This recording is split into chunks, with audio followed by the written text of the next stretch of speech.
Hi everyone, नमस्कार सर्वांना. मी आहे विद्या. लेट्स कुक विथ विद्या या यूट्यूब चॅनलवरती तुमचं सर्वांचं मनापासून स्वागत करते.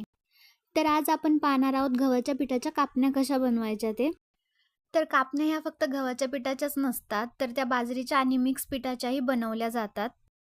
पण या ठिकाणी मी आज गव्हाच्या पिठाचा वापर करून कापण्या बनवणार आहे. चला तर मग वेळ न दवडता लगेचच आपल्या रेसिपीला सुरुवात करूया. सर्वात पहिले मी या ठिकाणी थोडीशी बडीशेप आणि थोडीशी विलायची ओबडधोबड कुटून घेतली आहे. 1 वाटी गूळ घ्यायचा आणि तो 1 वाटी पाण्यामध्ये वितळून घ्यायचा आहे. आपल्याला दिलेले सर्वच इन्ग्रेडियंट्स ह्या एकच एक वाटीने मोजून घ्यायचे आहेत, जेणेकरून आपल्या कापण्या एकदम परफेक्ट बनतील. आपल्याला या गुळाचा पाक बनवायचा नाहीये, तो फक्त वितळून घ्यायचा आहे आणि नंतरून गॅस बंद करून टाकायचा आहे. आपलं गुळाचं सिरप अगदी रेडी आहे. यानंतर आपण लगेचच कापण्याचं पीठ तयार करून घेणार आहोत. त्यासाठी मी या ठिकाणी 2 वाट्या गव्हाचं पीठ घेतलेलं आहे. 2 वाट्या गव्हाचं पीठ आणि अर्धी वाटी बेसन पीठ यूज केलेलं आहे. तुम्हाला हवं असेल तर तुम्ही थोडंसं तांदळाचं पीठ या ठिकाणी यूज केलं तरीही चालेल. यानंतर या पिठामध्ये थोडासा ओवा क्रश करून टाकायचा आहे. ओवा घातल्याने कापण्याला छान अशी टेस्ट येते, त्यामुळे थोडासा ओवा घालायचा आहे. 7 ते 8 चमचे साजूक तूप घालायचं आहे. तूप तुम्ही गरम, थंड कसंही घालू शकता. तूप नसेल तर तेलाचा वापर केला तरीही चालेल. तूप घालून ते सर्व पिठाला छान असं चोळून घ्यायचं आहे, जेणेकरून सगळीकडे ते तूप पोहोचेल आणि आपल्या कापण्या एकदम खुसखुशीत होतील. माझ्या माहेरी जेव्हा माझी आजी दिंडीमध्ये जायची ना, तेव्हा अशा कापण्या बनवून घेऊन जायची.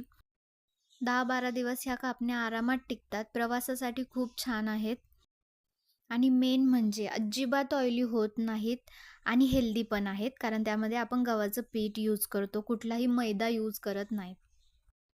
पीठ छान असं चोळून घेतल्याच्या नंतरून त्यामध्ये आपण कुटून घेतलेली बडीशेप आणि विलायची घालायची आहे.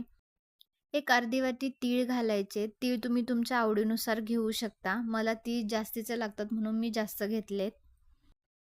यानंतर बनवलेलं सिरप थोडं घालून घ्यायचं आहे आणि आपल्याला छानसा असा डो बनवून घ्यायचा आहे. जसं आपण नेहमी चपातीसाठी पीठ मळतो, अगदी तसंच पीठ आपल्याला मळून घ्यायचं आहे. गुळाचं सिरप आपल्याला पूर्ण थंड करून नाही घ्यायचं आहे. थोडंसं गरम असतानाच हा डो आपल्याला मळून घ्यायचा आहे. पहा, मी कितीही ठरवलं ना, की माझं पीठ मला खाली सांडायचं नाहीये, तरी माझ्याकडून ते सांडलंच जातं. मग ती भलेही छोटी परात असो वा मोठी, पण माझ्याकडून ते सांडलं जातं. तर असो, अशा पद्धतीने तुम्ही पण डो मळून घ्यायचा आहे. चला तर मग आपल्या कापण्याचं पीठ रेडी आहे. आपण यानंतर लगेचच त्याच्या कापण्या लाटायला घेणार आहोत. काय करायचं, छोटासा गोळा त्याचा तोडून घ्यायचा आहे आणि तो हातावरती छान असा मऊ करून घ्यायचा आहे. मऊ केलेला गोळा आपल्याला छान असा लाटून घ्यायचा आहे. लाटताना याला पीठ किंवा तूप लावण्याची काहीही गरज नाहीये. ते असंच इझिली लाटलं जातं. गरज वाटल्यास थोडंसं तूपही लावू शकता. आणि छान अशी अगदी पातळ अशी पोळी त्याची आपल्याला लाटून घ्यायची आहे, एकदम पातळ. ही पोळी जर आपल्याकडून लाटताना जाड राहिली तर आपल्या कापण्या ह्या चिवट होतात. त्यामुळे ती अगदीच पातळ लाटायची आहे. आपली पोळी लाटून झाली आहे. यानंतरून आपण लगेचच त्याच्या कापण्या कट करून घेणार आहोत. डायमंड शेपच्या आणि अगदी मोठ्या थोड्याशा कापून घ्यायच्या आहेत.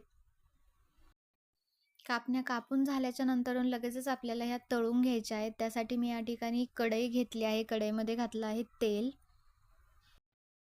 तेल अगदी कडकडीत गरम होऊ द्यायचं आहे आणि त्यानंतरून आपल्याला यामध्ये कापण्या सोडायच्या आहेत.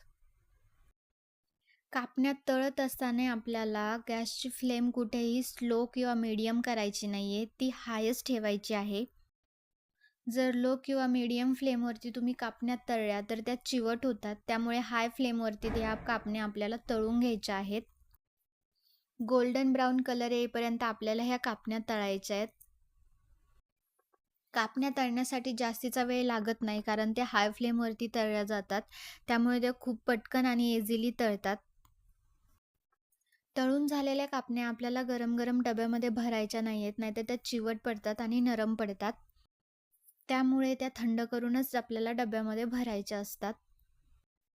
जेव्हा आपण कापण्यासाठी पोळी लाटत असतो त्यावेळेला थोडीशी खसखस घातली तर आपल्या कापण्या अगदी अट्रॅक्टिव्ह दिसतात. व्हिडिओमध्ये दाखवल्याप्रमाणे तुम्ही सगळ्या कापण्या अशाच तळून घ्यायच्या आहेत. एकदा नक्की ट्राय करून बघा. कमेंट करून सांगा कशा झाल्या आहेत ते. आणि व्हिडिओ आवडला असेल तर लाईक करा आणि माझ्या यूट्यूब चॅनलला सबस्क्राईब करा. Thank you for watching my video.